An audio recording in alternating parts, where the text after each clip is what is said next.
Margaret Vale was 11 years old when something ancient chose her as its voice. Every morning she woke with ink-stained hands and pages covered in languages that shouldn't exist, languages that spoke of doors beneath the earth and things waiting in the darkness. By winter she would vanish completely, leaving behind 400 pages of impossible knowledge and a mystery that would haunt New England for generations. This is her story. The first frost had settled over the Berkshire Mountains like a shroud, and Margaret Vale woke to find her hands blackened with ink. Again, she sat up in her narrow bed, her 11-year-old frame trembling not from the cold that seeped through the windows of the Vale farmhouse, but from the sight of her fingertips stained dark as coal. Scattered across her quilt were torn pages covered in symbols that seemed to writhe in the pale morning light filtering through her bedroom window. "Margaret?" Her mother's voice drifted up from the kitchen below, where the smell of porridge and bacon mingled with the acrid scent of the wood stove. "Child, you're late for breakfast." Margaret quickly gathered the pages, her heart hammering against her ribs. She had no memory of writing these strange markings, no recollection of tearing the paper from her school primer. Yet here they were, undeniable as the ink beneath her nails. The symbols looked ancient, almost carved rather than written, with deep grooves that had torn through the paper in places. Some resembled letters she'd seen in the old Bible that sat on their parlor table, but twisted, wrong somehow. Others were completely foreign, circular patterns that seemed to spiral inward, angular marks that hurt to look at directly. "Coming, Mother?" Margaret called, shoving the pages beneath her mattress. She hurried to the wash basin and scrubbed her hands with the coarse lye soap until her skin was raw and pink. The ink clung stubbornly to the creases of her palms. Downstairs, the Vale family kitchen was warm and bright, a stark contrast to the shadows that seemed to follow Margaret wherever she went. Her father, Thomas Vale, sat at the head of the worn wooden table, his weathered hands wrapped around a steaming cup of coffee. He was a respected man in Eldergrove, known for his fair dealing at the grain mill and his steady presence at Sunday services. "Sleep well, little mouse?" he asked, using the pet name that had followed Margaret since she was small and quiet, always hiding behind her mother's skirts. Margaret nodded, not trusting her voice. She took her place at the table, noting how her mother, Sarah, glanced at her with concern. Sarah Vale was a practical woman, sturdy and reliable as the oak beams that held up their house. But lately, worry lines had begun to etch themselves around her eyes. "Your hands, dear," Sarah said softly, setting a bowl of porridge before Margaret. "They're quite red." I washed them very thoroughly," Margaret replied, tucking her hands beneath the table. "The ink from my lessons yesterday was stubborn." Thomas looked up from his coffee, his brow furrowed. "What lessons require so much ink, child? Old Mrs. Whitmore usually has you working with slate." Margaret's stomach churned. She had no answer for that, no explanation that wouldn't sound like the ravings of a madwoman. Instead, she focused on her porridge, each spoonful like ash in her mouth. The conversation moved on to the day's plans. Thomas would be at the mill, Sarah would tend to the preservation of the last vegetables from their garden, and Margaret would walk the 1.5 miles to the one-room schoolhouse where Mrs. Whitmore taught the children of Eldergrove. But as Margaret prepared to leave, wrapping her woolen shawl around her shoulders, she caught sight of herself in the mirror by the door. For just a moment, she could have sworn she saw someone else looking back, a girl with hollow eyes and lips that moved in silent, foreign words. The walk to school took her through the heart of Eldergrove, past the white-steepled church where Reverend Blackwood preached every Sunday about the dangers of idle hands and wandering minds. The town was small, no more than 300 souls, but it had the comfortable prosperity of a place where hard work and divine providence went hand in hand. Yet today, Margaret noticed things she'd never seen before. The way shadows seemed to pool in corners where they shouldn't. The way the church bell tower cast a darkness that stretched too far in the morning sun. And most disturbing of all, the way people's voices seemed to carry words she didn't recognize. Words that made her skin crawl with familiarity. At school, Mrs. Whitmore, a spinster in her 50s with steel-gray hair and sharp eyes, immediately noticed Margaret's distraction. "Miss Vale, are you quite well? You look pale as milk." "Yes, ma'am," Margaret replied, but her voice sounded strange to her own ears, deeper somehow, as if it came from somewhere else entirely. The morning lessons passed in a blur of arithmetic and reading, But Margaret found herself unable to concentrate. Instead, her hand moved of its own accord, sketching symbols in the margins of her slate. When she looked down, she saw the same twisted markings that had been on the pages in her room. "Margaret Vale!" Mrs. Whitmore's voice cracked like a whip. "What is the meaning of this scribbling?" The entire classroom turned to stare. Margaret looked down at her slate and gasped. The symbols were there, etched deep into the surface, and around them, words in a language she didn't recognize but somehow understood. Words that spoke of darkness rising from beneath the earth, of voices calling from the depths of an ancient well. I don't know," Margaret whispered, her voice barely audible. But even as she spoke, she could feel something stirring inside her, something that had been waiting, watching, growing stronger with each passing night. And somewhere in the depths of her mind, she heard a voice that was not her own, speaking words in a tongue that had been old when the world was young. The other children were whispering now, their eyes wide with fear and fascination. Margaret could hear fragments of their hushed conversations. Always was strange, those eyes. "My mother says," Mrs. Whitmore approached slowly, her face pale as she examined the slate. "Child, where did you learn to write such things?" Margaret looked up, and for a moment the teacher stepped back as if struck. Because in that instant, Margaret's eyes were not the soft brown they had always been, but deep and dark as the bottom of a well. "I didn't learn," Margaret said, her voice carrying an authority that no 11-year-old should possess. "I remembered." The slate cracked in her hands, splitting down the middle with a sound like breaking bones. And in the silence that followed, everyone in the room could hear it, a sound like whispers rising from deep underground, speaking in languages that had no name. Mrs. Whitmore dismissed the class early that day, her hands shaking as she wrote a note for Margaret to take home. But as Margaret walked back through the streets of Eldergrove, she could feel the weight of watching eyes, could hear the hushed conversations that followed in her wake. The news would spread quickly in a town like this. By evening, everyone would know that something was wrong with the Vale girl, something that went beyond childhood illness or imagination. And in the depths of the old well that sat at the center of Eldergrove's common, something ancient stirred, responding to the call of a voice it had been waiting centuries to hear again. That night, Margaret woke to find her hands stained with ink once more. But this time, she remembered writing.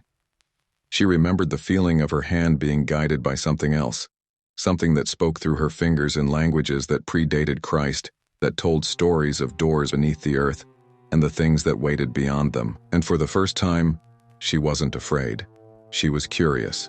Dr. Edmund Hartwell arrived in Eldergrove on a gray November morning, his leather satchel heavy with medical instruments and his mind burdened with skepticism. He had traveled from Boston at the urgent request of Thomas Vale, who had written of his daughter's peculiar condition in terms that suggested either fraud or madness. The doctor was a man of science, educated at Harvard Medical School, and well-versed in the latest theories of neurological disorders. He had seen cases of hysteria, catalepsy, and various forms of mental derangement. What he had not expected was to find himself questioning the very foundations of his rational worldview. The Vale farmhouse sat on a hill overlooking the town, its windows glowing warm against the approaching winter. But as Dr. Hartwell approached, he noticed something that made him pause. The trees surrounding the property were bare, their branches twisted into shapes that seemed almost deliberate, as if they were reaching toward something unseen. Thomas Vale met him at the door, his face gaunt with worry and sleepless nights. "Dr. Hartwell, thank God you've come. She's gotten worse since I wrote to you." Sarah Vale appeared behind her husband, her usually neat appearance disheveled. "We don't know what to do anymore, doctor. She speaks in her sleep, but it's not English. And the writing, there are pages and pages of it now." Dr. Hartwell followed them into the parlor where a fire crackled in the hearth, but failed to drive away the chill that seemed to permeate the house.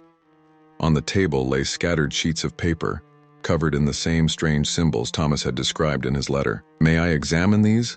Dr. Hartwell asked, setting down his satchel and taking up his spectacles. What he saw defied his professional composure. The writing was not the crude scrawling of a child, but precise, deliberate script that seemed to flow across the page with an almost artistic quality. Some symbols resembled Hebrew, others Greek, but many were completely foreign to his educated eye. "Have you shown these to anyone else?" he asked, his voice carefully neutral. "Reverend Blackwood came by last week," Thomas replied. He left rather quickly, said he needed to consult his books, but he hasn't returned." Dr. Hartwell nodded, unsurprised. He had known men of the cloth who were less equipped to handle the mysteries of the mind than they pretended. "And the child herself? How does she seem during the day?" "Quiet," Sarah said, wringing her hands. "Almost too quiet. She sits by her window and stares out at the old well in the town common. Sometimes I catch her talking to herself, but when I ask what she's saying, she just looks at me with those eyes." "What about her eyes?" Thomas and Sarah exchanged glances. "They're different," Thomas said finally. "Darker. Sometimes it seems like someone else is looking out through them." Dr. Hartwell had heard such descriptions before, usually from families dealing with various forms of mental illness, but something about the conviction in Thomas's voice, the genuine fear in Sarah's eyes, made him take notice. "I'd like to speak with Margaret now, if I may." They found her in her bedroom, sitting at a small desk by the window. She was writing, her hand moving steadily across the page without pause or hesitation. The scratching of her pen was the only sound in the room, rhythmic and persistent like the tapping of rain on a roof. "Margaret?" Dr. Hartwell said softly. She looked up, and he immediately understood what her parents had meant. Her eyes were indeed different, not just darker but deeper, as if they held depths that no child should possess. When she smiled, it was with a politeness that seemed learned rather than natural. "Good afternoon, doctor," she said, her voice carrying a formality that was unsettling in one so young. "I've been expecting you." "Have you? And why is that?" Margaret set down her pen and turned to face him fully. "Because they always send someone like you first, the men of science with their instruments and their theories, before they admit that science has no answers for what I am becoming." Dr. Hartwell felt a chill run down his spine, but he maintained his professional demeanor. "And what do you believe you are becoming, Margaret?" She tilted her head, considering the question with the seriousness of a scholar. "A door," she said finally. "Something that has been locked for a very long time is trying to open, and I am the key." "I see. And when did you first begin to feel this way?" "I don't feel it," Margaret replied. "I know it. Just as I know that you studied at Harvard, that you lost your wife to consumption 3 years ago, and that you carry a photograph of her in your left breast pocket along with a letter you've never sent to your brother in California." Dr. Hartwell's hand moved involuntarily to his pocket, where indeed he kept both items. His face went pale, but he forced himself to speak calmly. "Those are very specific details, Margaret. How could you possibly know such things?" "Because I am told," she said simply. "There are voices that speak to me, doctor. Old voices that know things about the world that living men have forgotten. They tell me about the past, about the future, about the spaces between heartbeats where eternity dwells." She picked up the page she had been writing and handed it to him. "This is for you." Dr. Hartwell took the paper with trembling hands. Written in perfect Latin was a detailed account of a case he had handled 2 years prior. A young woman who had died under mysterious circumstances, whose death had haunted his dreams ever since. Every detail was accurate, including facts that had never been recorded in any official report. "Where did you learn Latin, Margaret?" "I didn't learn it," she said, echoing the words she had spoken at school. "I remembered it, along with Greek and Aramaic and languages that have no names because they were spoken before men learned to write." Dr. Hartwell sank into the chair beside her bed, his scientific skepticism crumbling like a dam under pressure. "This is impossible, is it?" Margaret asked, her young face serious. "Or is it simply that your education never prepared you for the possibility that some doors once opened can never be closed again?" She moved to her window and pointed toward the town common, where the old well sat surrounded by bare trees. "Do you see it, doctor? The well?" "Yes, of course. How deep would you say it is?" Dr. Hartwell looked more carefully. The well was ancient, made of fieldstone, and covered with a wooden cap that had clearly seen better days. "I don't know. Perhaps 20 feet? 30? Margaret shook her head. "It has no bottom, doctor. It goes down into the earth farther than any man has ever measured, down to places where the darkness is so complete that it has weight, where voices echo from the time before time began. As she spoke, Dr. Hartwell could have sworn he heard something, a faint sound like whispers carrying on the wind. But when he strained to listen, there was nothing but the silence of a November afternoon. "The voices called to me from there," Margaret continued. "They have been calling for so long, waiting for someone who could hear them, someone who could write down their words and remember their names. They chose me because I am young enough to be shaped, old enough to understand." "Margaret," Dr. Hartwell said, his voice hoarse, "what do these voices want?" She turned from the window, and for a moment, he saw not a child, but something ancient and terrible, looking out through her eyes. "They want to come home, Doctor. They want to return to the world they left so long ago, to reclaim what was taken from them." "And how do they intend to do that?" Margaret smiled, and Dr. Hartwell felt his blood turn to ice. "Through me. Through the words I write and the names I speak. Each page brings them closer. Each symbol opens the door a little wider." She picked up another sheet of paper from her desk, this one covered in red ink. "This is their true name, Doctor, the name of the one who speaks loudest in the darkness. Would you like to know it?" Dr. Hartwell stood abruptly, his chair scraping against the floor. No, I need to think about this, to consult my books." "Of course you do," Margaret said, her voice kind but tinged with what might have been pity. "But you'll find that your books have no answers for this, Doctor. None of them do. Because what's happening to me is older than your science, older than your medicine, older than your God." As Dr. Hartwell backed toward the door, Margaret called after him. "When you're ready to accept the truth, Doctor, you'll find me here. But don't wait too long. The door is opening wider every day, and soon it will be too late to stop what's coming." That night, Dr. Hartwell sat in his room at the Elder Grove Inn, surrounded by his medical texts and journals. He had spent hours searching for explanations. Multiple personality disorder, schizophrenia, any rational diagnosis that could account for Margaret's condition. But the Latin text she had given him lay on his desk, its impossible accuracy mocking his attempts at scientific reasoning. And outside his window, he could see the old well in the town common, its dark opening seeming to pull at his vision like a magnet. In his notes, he wrote, "The child displays knowledge impossible for her age and circumstances. Her awareness of personal details regarding my life suggests either an elaborate deception or something else entirely. Current medical understanding provides no adequate explanation for her condition." He paused, his pen hovering over the page. Then, in smaller letters, he added, "I fear we are dealing with forces beyond the scope of modern medicine. God help us all." As he wrote these words, a sound drifted up from the town common. Soft at first, then growing stronger. It was a voice, speaking in a language he didn't recognize but somehow understood, and in that voice, he heard the echo of something vast and patient and utterly alien, calling from the depths of the earth.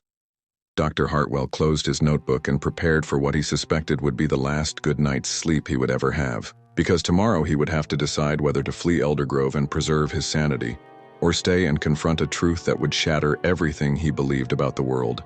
In the darkness outside his window, the old well waited, its depths extending far beyond the reach of any earthly measurement, down into realms where nightmares took shape and ancient things dreamed of their return.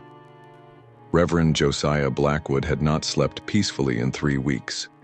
Every time he closed his eyes, he saw symbols, the same twisted markings that covered the pages Margaret Vale had shown him, the same characters that now appeared uninvited in the margins of his sermons and the borders of his Bible. The morning of December 15th found him in his study, surrounded by theological texts and ancient manuscripts he had acquired during his seminary years. The room was cold despite the fire crackling in the hearth, and shadows seemed to gather in corners where they had no business being. He had been a minister for 23 years, had delivered hundreds of sermons about the nature of good and evil, had comforted the dying and counseled the desperate, but nothing in his experience had prepared him for what he witnessed in the Vale house. A knock at his door interrupted his troubled thoughts. "Enter," he called, his voice rougher than usual from lack of sleep. Thomas Vale stepped into the study, his hat in his hands and his face etched with the kind of desperation that came from watching a loved one slip away into territory no map could chart. "Reverend Blackwood," Thomas said, his voice barely above a whisper, "I need to speak with you about Margaret." Josiah gestured to the chair across from his desk. Of course, Thomas. Though I must confess I've been struggling with how to help your daughter. Her condition is unusual. Thomas sat heavily, his shoulders bowed under the weight of sleepless nights and unanswered prayers. She's gotten worse, Reverend, much worse. The writing, there are hundreds of pages now, and the things she says. He shuddered. Last night she spoke to me in my father's voice. My father, who died when I was 12. She told me things only he would know, things I never told anyone. Josiah felt his blood chill. What did she say? She reminded me of a promise I made to him on his deathbed, a promise I broke. Thomas's eyes filled with tears. How could she know about that? How could she know his exact words? The Reverend had no answer. He had spent weeks poring over his books, searching for references to possession, divine visions, and spiritual manifestations. What he had found had shaken him to his core. Thomas, Josiah said carefully, I need you to tell me everything, every detail, no matter how small or seemingly insignificant. I believe we may be dealing with something that goes beyond ordinary spiritual matters. Thomas nodded and began to speak, his voice gaining strength as he unburdened himself. He told of Margaret's nocturnal writings, of her knowledge of things she had never learned, of the way her eyes seemed to hold depths that no child should possess. He spoke of the sounds that came from her room at night, not just her voice, but others, speaking in languages that seemed to twist the air itself, and the well. Thomas added, his voice dropping to a whisper. She talks about the well constantly. Says it's not just a well, but a mouth that's been waiting to speak. Josiah's hands trembled as he reached for one of his books, a leather-bound volume of medieval accounts of demonic activity. Thomas, I need to show you something. But first I need you to promise me that what I'm about to share will not leave this room. Of course, Reverend. Josiah opened the book to a page he had marked with a ribbon. This is an account from a monastery in Italy, dated 1347. A young novice began writing in languages he had never learned, speaking of the deep places and the voices beneath the earth. The descriptions match what you've told me about Margaret almost exactly. Thomas leaned forward, his face pale. What happened to the novice? He vanished, Josiah said quietly, but not before he had written nearly 1,000 pages of instructions, directions for something the monks called the opening of the way. They sealed the manuscripts in the monastery's crypt and forbade anyone from reading them. Instructions for what? Josiah closed the book, his hands shaking. For summoning something that should not be summoned.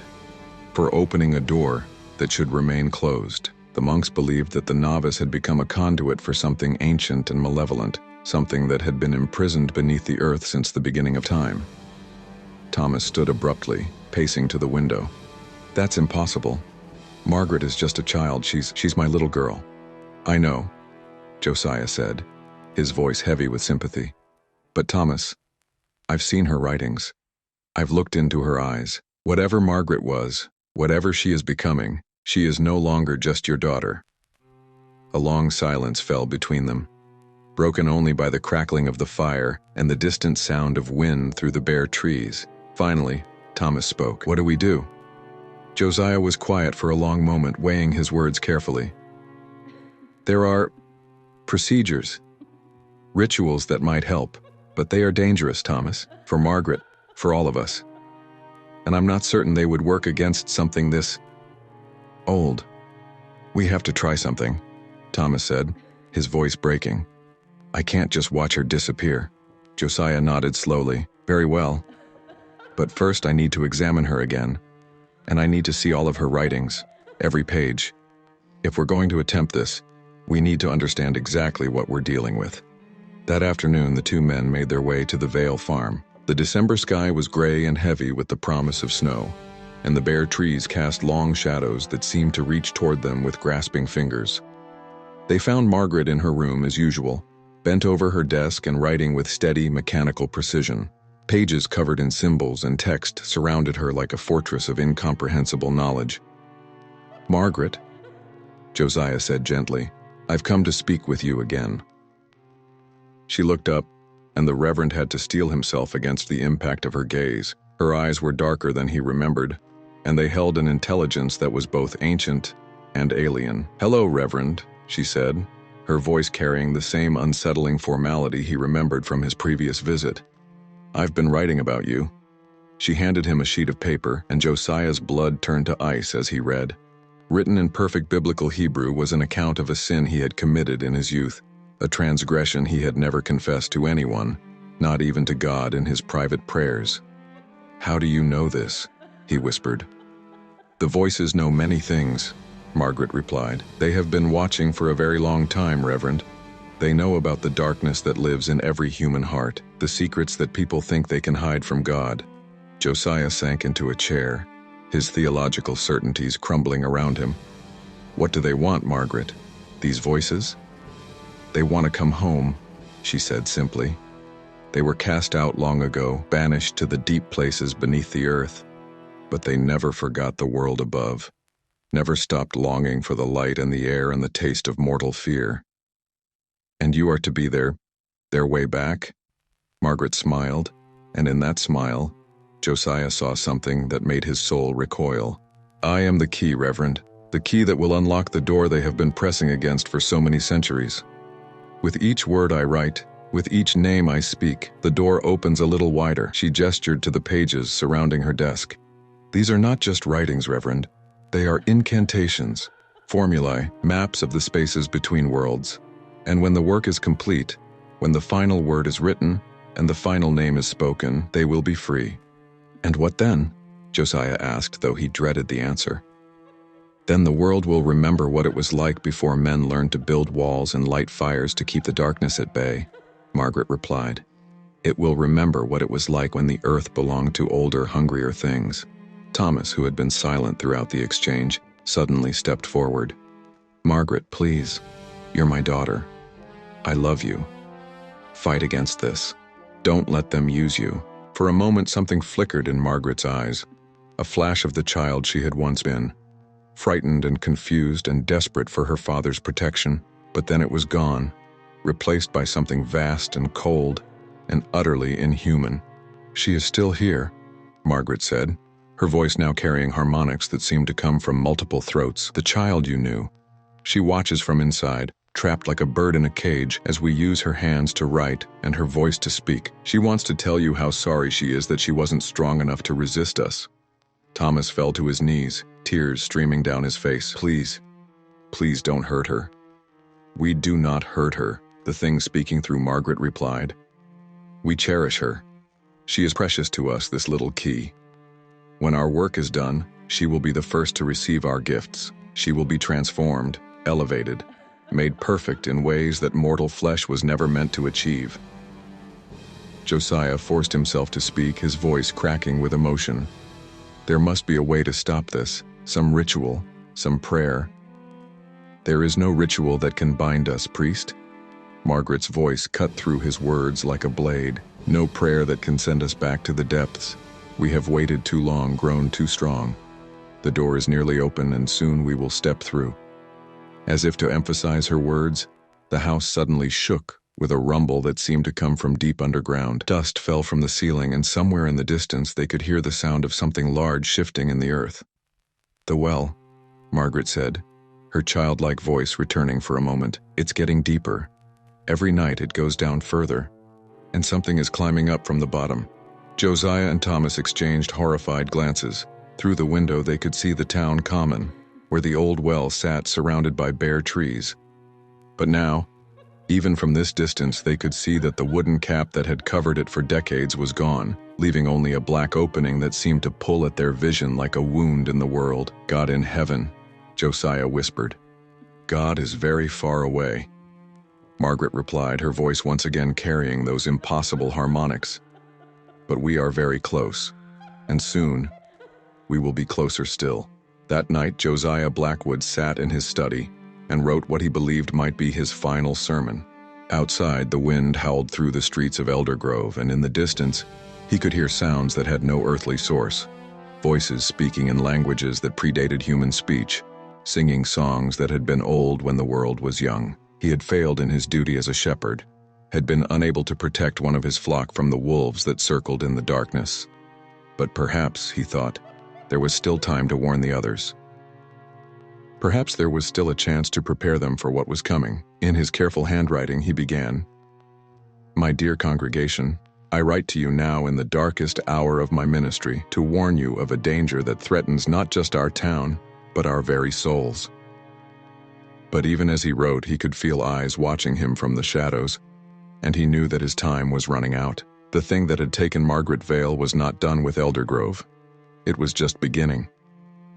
The blizzard that struck Eldergrove on January 23, 1876, was unlike any storm the town had ever experienced.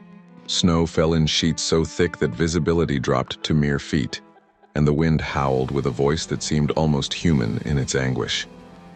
It was during this storm that Margaret Vale vanished from her sealed room, leaving behind only hundreds of pages of writing and a mystery that would haunt the town for generations. Dr. Hartwell had remained in Eldergrove through the winter, ostensibly to continue his study of Margaret's condition, but in truth because he found himself unable to leave. The rational part of his mind screamed for him to flee, to return to the safety of his Boston practice and forget everything he had witnessed. But a deeper part of him, the part that had dedicated his life to understanding the mysteries of the human condition, compelled him to stay. He had taken rooms at the inn permanently, and had spent his days documenting every aspect of Margaret's transformation. His notes, which would later be sealed in the archives of Harvard Medical School, contained detailed observations of phenomena that challenged every principle of medical science. On the morning of January 23rd, Dr. Hartwell made his way through the deepening snow to the Vale farmhouse. The wind was already beginning to pick up, and the sky had that peculiar gray-green color that promised a serious storm.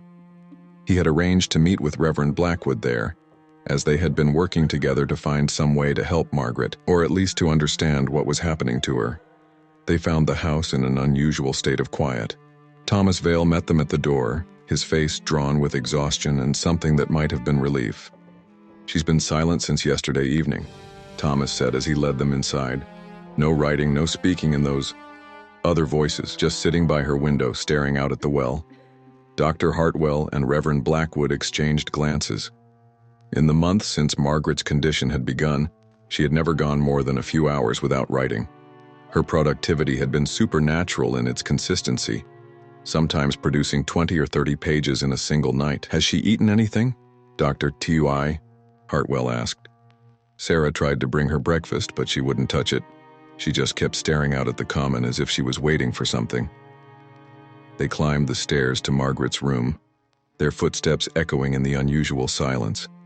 The door was closed, and when Thomas knocked, there was no response. "Margaret?" he called softly. "Dr. Hartwell and Reverend Blackwood are here to see you." Still no answer. Thomas tried the handle and found it locked. Unusual, as Margaret's room had no lock on the inside. "That's strange," Thomas murmured. "This door has never had a lock." Dr. Hartwell examined the door more closely and found that Thomas was right. There was no lock mechanism, no bolt or latch that could be engaged from inside, yet the door refused to budge. "Margaret!" Reverend Blackwood called, his voice carrying the authority of his position. "Please open the door. We need to speak with you." From inside the room came a sound that made all three men step back in alarm. It was Margaret's voice, but not speaking in any language they recognized. The words seemed to twist and writhe in the air, and listening to them made their ears ache and their vision blur. "What is she saying?" Thomas whispered. Reverend Blackwood's face had gone pale. It's not Margaret speaking, it's something else. Something using her voice to speak words that shouldn't be spoken." The chanting continued for several minutes, growing louder and more insistent. Then suddenly it stopped. The silence that followed was even more unsettling than the otherworldly voices had been. "Margaret?" Thomas called again, his voice breaking with paternal fear. This time the voice that answered was recognizably Margaret's, but it carried an undertone that made their skin crawl. "The door is opening, Father. The great door beneath the earth. Can you hear it? Can you hear the sound of hinges that have been rusted shut for millennia finally beginning to turn?" As she spoke, the house began to shake. Not the gentle tremor of settling timber, but a deep, rhythmic vibration that seemed to come from the very foundations of the earth. Dust rained from the ceiling and the windows rattled in their frames. "We need to get in there," Dr. Hartwell said. his medical training overriding his fear. Whatever's happening to her, she may be in physical danger. Thomas ran downstairs and returned with an axe, his face set with grim determination. "Stand back," he said, raising the tool above his head. The first blow against the door sent splinters flying, but the door held. The second blow was accompanied by a sound from within the room, a low, rumbling growl that seemed to come from multiple throats. By the third blow, the door was beginning to give way, and they could see into the room beyond. What they saw froze them in their tracks. Margaret sat at her desk, but she was no longer alone. Shadows moved around her, not the ordinary shadows cast by lamplight, but darkness that seemed to have substance and intent. These shadows bent over her as she wrote, guiding her hand, whispering in her ear with voices that sounded like wind through ancient tombs. But it was Margaret herself who shocked them most. She had changed over the winter months, but the transformation was now complete and terrible. Her hair, once brown and lustrous, had turned white as snow. Her skin was pale as parchment, and her eyes were no longer human. They were deep and black as the bottom of a well, reflecting no light, holding no warmth. "Margaret," Thomas whispered, his voice breaking. She looked up at them with those inhuman eyes, and when she smiled, they could see that her teeth had grown sharp as needles. "Hello, Father," she said, her voice carrying harmonics that seemed to come from the depths of the earth itself. "I was just finishing my work." The pages around her desk were covered not just with writing, but with symbols drawn in what looked like blood. The symbols seemed to pulse with their own light, and looking at them for too long made the men's eyes water and their heads spin. "The final words," Margaret continued, her voice now joined by others speaking in unison. "The last keys to unlock the door. Soon, so very soon, we will be free." Dr. Hartwell stepped forward, his medical bag in hand. "Margaret, I'm going to help you. Whatever's happening to you, we can find a way to—" "You cannot help," Margaret interrupted, her voice now sounding like a chorus of the dead. "You cannot stop what has already begun. The door is open, Dr. Hartwell. Can you not feel it? Can you not sense the change in the air?" Indeed, there was something different about the atmosphere in the room. It felt thick, oppressive, as if the very air had weight. And there was a smell, something ancient and organic, like flowers left too long in a tomb. Reverend Blackwood stepped forward, pulling a small silver cross from his pocket. "In the name of Jesus Christ, I command you to release this child." Margaret laughed, and the sound was like breaking glass. "Your Christ has no power here, priest. This place is older than your God, older than your faith. The voices that speak through me remember when your Savior was nothing but a dream in the mind of a carpenter's wife." The cross in Blackwood's hand began to tarnish, its silver surface turning black as if exposed to some corrosive force. He dropped it with a cry of pain, clutching his burned fingers. "The time for prayers and medicines is over," Margaret continued, her attention returning to the page before her. "Now is the time for completion, for the final word that will shatter the last barrier between worlds." She dipped her pen in what they now realized was indeed blood. Whether hers or something else's, they could not tell. With deliberate care, she began to write a single word at the bottom of the page. As she formed each letter, the room grew darker, and the shadows around her grew more substantial. "Stop!" Thomas cried, lunging forward to grab her hand. But as soon as his fingers touched her skin, he screamed and jerked back. Where he had touched her, his hand was covered in burns as if he had grasped a piece of red-hot iron. "I'm sorry, Father," Margaret said, and for a moment, her voice was purely her own, young, frightened, filled with regret. "I'm so sorry. I tried to fight them, but they were too strong. They showed me such beautiful things, such terrible things. I couldn't resist. Margaret." Thomas sobbed, cradling his burned hand. "Come back to us, please." But even as he spoke, the moment of clarity passed. Margaret's eyes went black again, and the chorus of voices returned. "She is still here," they said, "but she is ours now. She chose us, priest. She chose to open the door." "No," Dr. Hartwell said, stepping forward despite the obvious danger. "No child would choose this. You forced her, corrupted her." "We offered her knowledge," the voices replied. "We showed her the truth about the world, about the thin veneer of civilization that covers the seething chaos beneath. She saw, and she understood, and she chose to become our instrument." Margaret's hand moved to complete the final letter of the word she was writing. As the pen lifted from the page, the room exploded with light, not the warm light of fire or sun, but the cold, alien luminescence of things that lived in the deepest places of the earth. The house shook as if struck by an earthquake, and from somewhere far below they could hear the sound of something immense moving in the darkness. The well in the town common, they realized.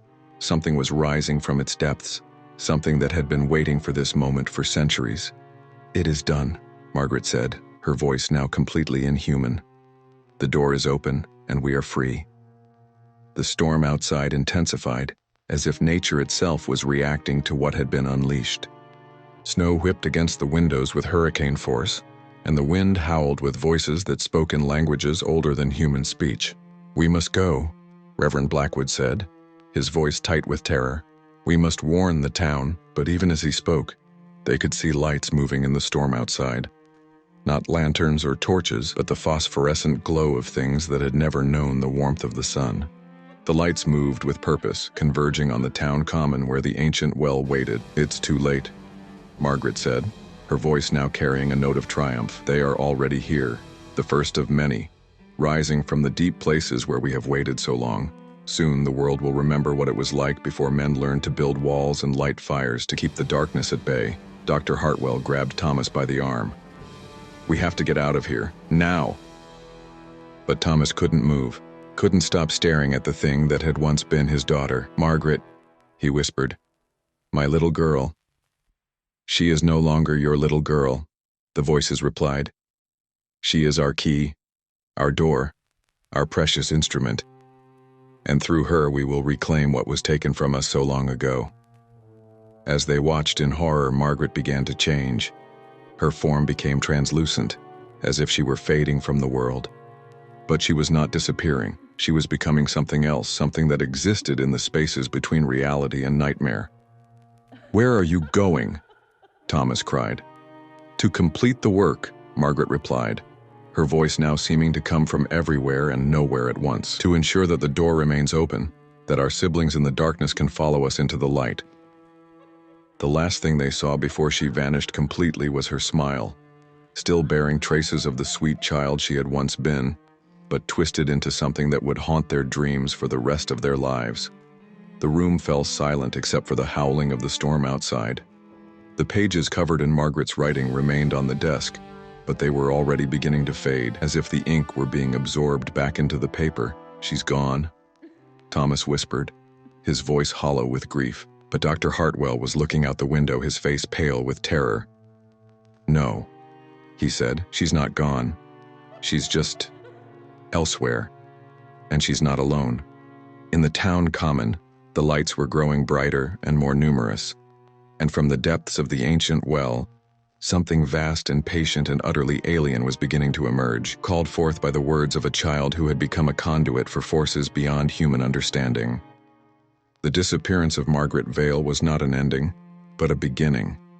The door she had opened could not be closed, and the things that came through it would change Eldergrove and perhaps the world, forever. As the three men fled the house, they could hear her voice on the wind, speaking in languages that had no names, calling to her new siblings in the darkness, and in the distance, something answered, a sound like the grinding of stone and the whisper of wind through ancient bones. The storm raged on through the night, and when morning came, the people of Eldergrove would wake to find their world forever changed.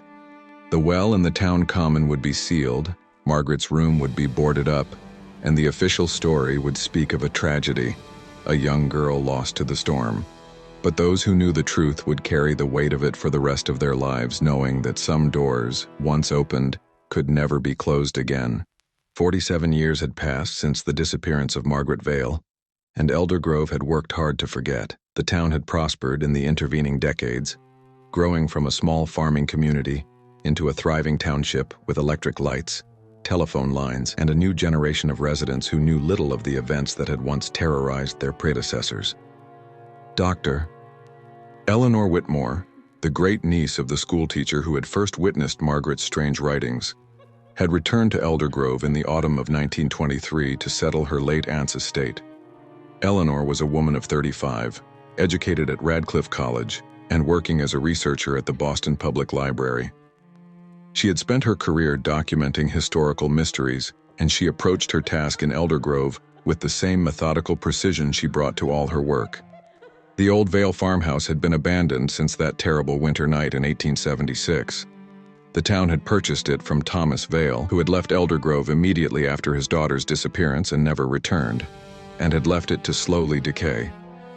But Eleanor's research had led her to believe that important historical documents might still be hidden within its walls. She arrived at the house on a gray October morning, accompanied by her assistant, a young man named James Crawford, who had recently graduated from Harvard with a degree in linguistics. James had been intrigued by Eleanor's description of the case and had volunteered to help her investigate. "The official records are remarkably sparse," Eleanor explained as they approached the house.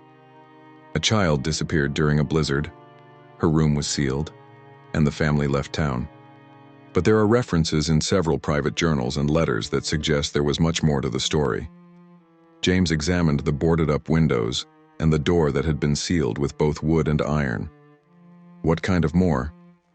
"References to unnatural writings, voices in unknown tongues, and phenomena that defied Christian explanation.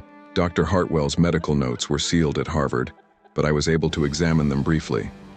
His account is disturbing." They had brought tools to remove the boards from the door, and as they worked, Eleanor shared what she had learned from her research. The story that emerged was one of a child who had become a conduit for forces that the people of 1876 had no way to understand or explain. "The interesting thing," Eleanor said as they pried away the last board, "is that similar cases have been reported throughout history, children who suddenly gained knowledge they shouldn't possess, who wrote in languages they had never learned, who spoke of things that existed before recorded history." The door opened with a groan of protesting hinges, and they stepped into the dusty interior of the house. The air was stale and cold, carrying the scent of abandonment and something else, something organic and unpleasant that made them both wrinkle their noses. "The smell," James observed. "It's like old flowers," Eleanor nodded. "That's mentioned in several accounts. A scent like funeral flowers, but stronger, more present." They made their way through the house, their footsteps echoing in the empty rooms. The furniture had been removed long ago, but the basic structure remained intact. It was when they reached the stairs that they encountered their first surprise. The stairs leading to the second floor were covered in symbols, carved deep into the wood, filled with what looked like dried blood. The symbols were the same ones Eleanor had seen reproduced in Dr. Hartwell's notes, the same twisted markings that Margaret Vale had written in her nocturnal sessions. "My God," James whispered, kneeling to examine the carvings more closely. These are incredibly complex. Look at the precision of the cuts, the way they interconnect. This would have taken hours to carve." "And it was done by a child," Eleanor said grimly. "A child who claimed to have no memory of writing, let alone carving." They climbed the stairs carefully, following the trail of symbols that led to what had once been Margaret's room. The door was still sealed, but someone had carved a single word above the frame in letters that seemed to writhe and twist in the dim light. "Can you read it?" Eleanor asked. James studied the word, his face growing pale. It's not in any language I recognize. But somehow I feel like I should know what it says. Like it's a word I've heard before but can't quite remember." Eleanor felt the same disturbing sense of familiarity. The word seemed to resonate in her mind, triggering memories that weren't her own. She shook her head, trying to clear the sensation. "Let's get this door open," she said. The door to Margaret's room had been sealed not just with boards, but with iron bands and what looked like protective symbols carved into the wood. Someone had been very determined to keep whatever was inside from getting out, or perhaps to keep anyone from getting in. It took them nearly an hour to remove all the barriers, and when they finally opened the door, they were greeted by a sight that defied their expectations. The room was exactly as it had been left 47 years ago. The desk still sat by the window, covered in papers that should have crumbled to dust decades ago. The bed was still made. The wash basin still held water that had somehow never evaporated. It was as if time had simply stopped at the moment of Margaret's disappearance. But it was the walls that truly shocked them. Every surface was covered in writing. Not just the symbols they had seen elsewhere, but text in dozens of languages, mathematical equations, astronomical charts, and diagrams that seemed to show the structure of things that shouldn't exist.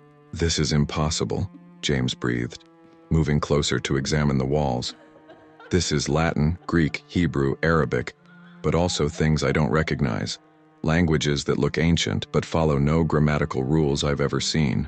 Eleanor was studying the papers on the desk, her hands trembling as she read. "James, look at this. This page is dated October 15th, 1923. That's impossible. The child disappeared in 1876. "I know. But look at the writing. It's in her hand. The same hand that wrote all these other pages. And the content—" Eleanor's voice trailed off as she read further. The page contained a detailed account of their arrival in Elder Grove, their research into Margaret's case, and their decision to investigate the house. Every detail was accurate, down to the conversation they had had that very morning about the smell of old flowers. "How could she know we were coming?" James asked, his voice barely a whisper. Eleanor turned to another page, this one dated October 16th. "Tomorrow. According to this, we're going to find something in the basement, something that will explain everything."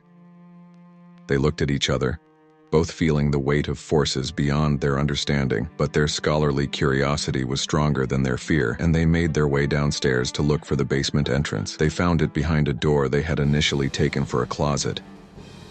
The stairs leading down were carved from solid stone, and the symbols that covered them were different from those elsewhere in the house. Older, more primitive, carved with tools that left marks like claw scratches. The basement was larger than the house above, extending far beyond the building's foundation. The walls were natural stone, and the ceiling was supported by arches that looked Roman in design, but predated any Roman presence in New England by centuries. At the center of the basement was a well. Not the town well they had heard about, but a smaller, more ancient structure. The stones around its rim were covered in symbols that seemed to move in the flickering light of their lanterns. "This is it," Eleanor said, her voice hushed with awe. "This is what Margaret was writing about.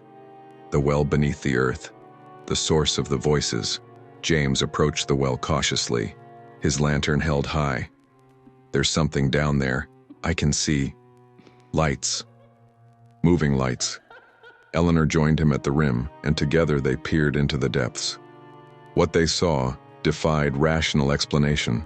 The well didn't just go down, it went down impossibly far, its walls lined with symbols that glowed with their own phosphorescent light. And in the depths, things moved. Things that had been waiting for decades for someone to find them. "The voices," Eleanor whispered. "They're still here. Still calling." As if responding to her words, a sound rose from the depths of the well. Not quite voices, not quite music, but something that made their minds reel with visions of ancient cities and creatures that had ruled the earth before man learned to build fires. On the wall beside the well, they found Margaret's final message, carved in letters that seemed to burn with their own light. "I am the key that opened the door. I am the voice that spoke the words. I am the bridge between what was and what will be. The work is not finished.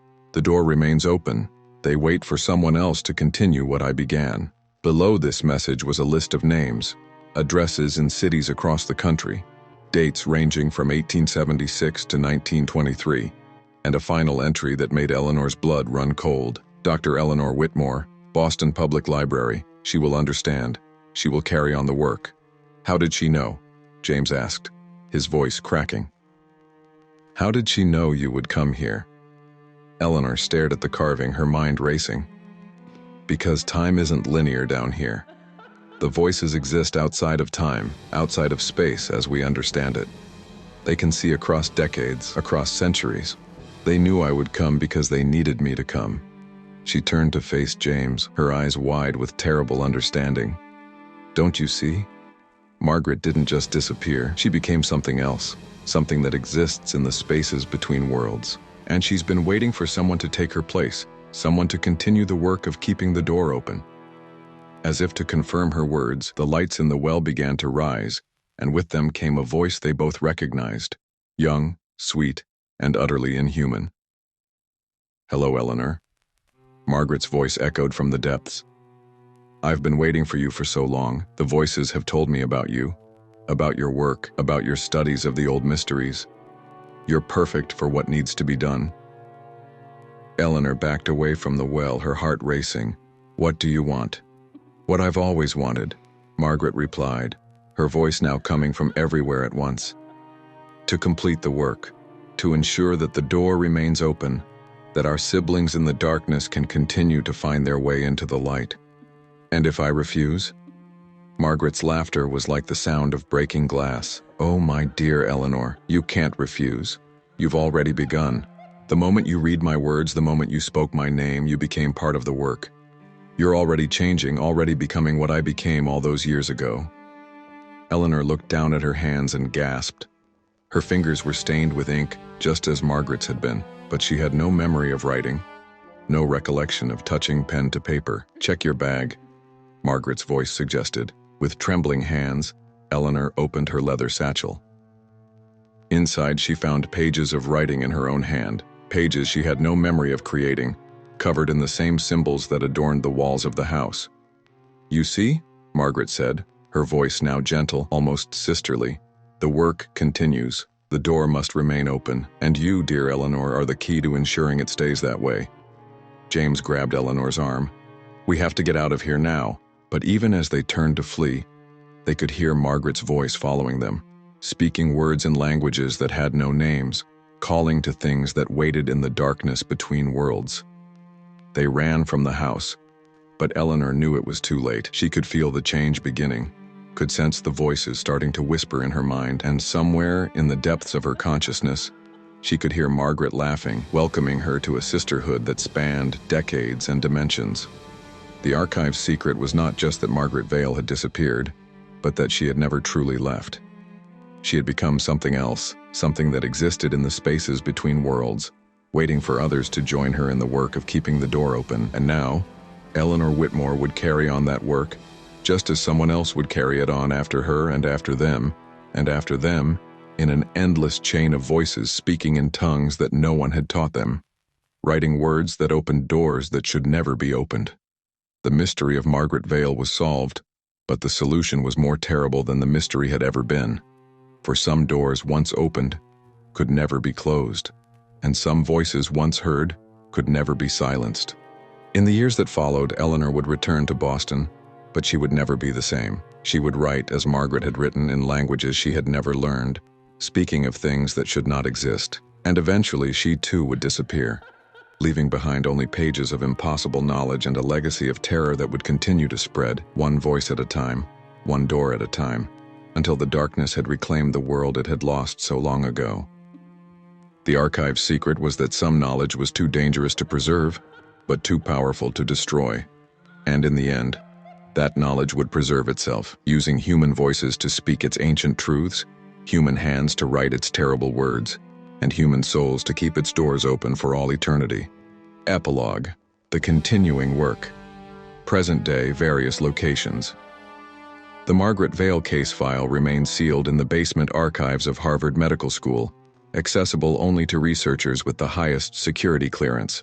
Dr. Hartwell's notes, Reverend Blackwood's confession, and Eleanor Whitmore's final report are stored in a lead-lined box that has not been opened since 1924, but the work continues. In libraries and universities around the world, researchers occasionally stumble upon references to the Elder Grove incident. Some dismiss it as historical curiosity, a product of 19th century superstition and mass hysteria. Others become intrigued, drawn by the puzzle of a child who wrote in languages she had never learned, who spoke of things that existed before recorded history. These researchers begin to investigate, to piece together the fragments of the story. They visit Elder Grove, now a thriving suburban community where the old well has been covered by a shopping center and Margaret's house has been replaced by a condominium complex. They find the symbols carved into foundations, hidden in basements, preserved in the margins of old books, and slowly, inevitably, they begin to understand. The voices are still there, waiting in the spaces between worlds. The door remains open, kept ajar by the devoted work of generations of unwitting servants. And the work continues, spreading like a virus through the community of scholars and researchers who think they are studying the phenomenon when they are actually perpetuating it. Margaret Vale was not unique. She was simply the first in a long line of keys, each one opening the door a little wider, each one making it easier for the next to follow. The voices have learned patience, have discovered that their work is better accomplished through willing servants than through forced possession. They speak to the curious, to the intelligent, to those who seek knowledge above all else. They offer answers to questions that have plagued humanity since the dawn of consciousness. They promise understanding, enlightenment, connection with truths that transcend the limitations of mortal existence. And some inevitably accept. The work continues in research facilities and universities, in private studies and public libraries. It continues in the minds of those who have heard the voices and chosen to listen, who have written the words and chosen to remember them. The door remains open, and the voices continue to call. And somewhere in the spaces between worlds, Margaret Vale watches and waits, her work finally complete, her legacy secure. She has become what she was always meant to be, a bridge between what was and what will be, a key that opened a door that will never be closed again.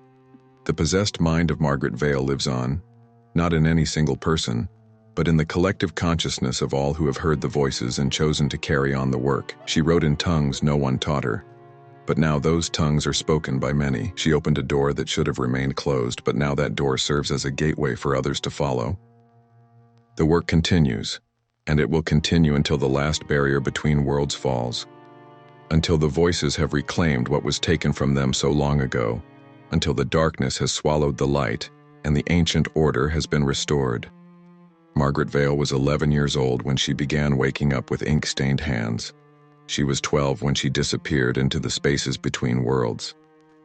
She is timeless now, ageless, eternal, a voice speaking in tongues that no one taught her, but that everyone can learn to understand.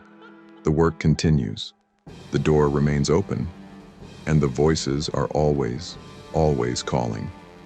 Historical note: this account is based on documents recovered from the sealed archives of Harvard Medical School and the Boston Public Library.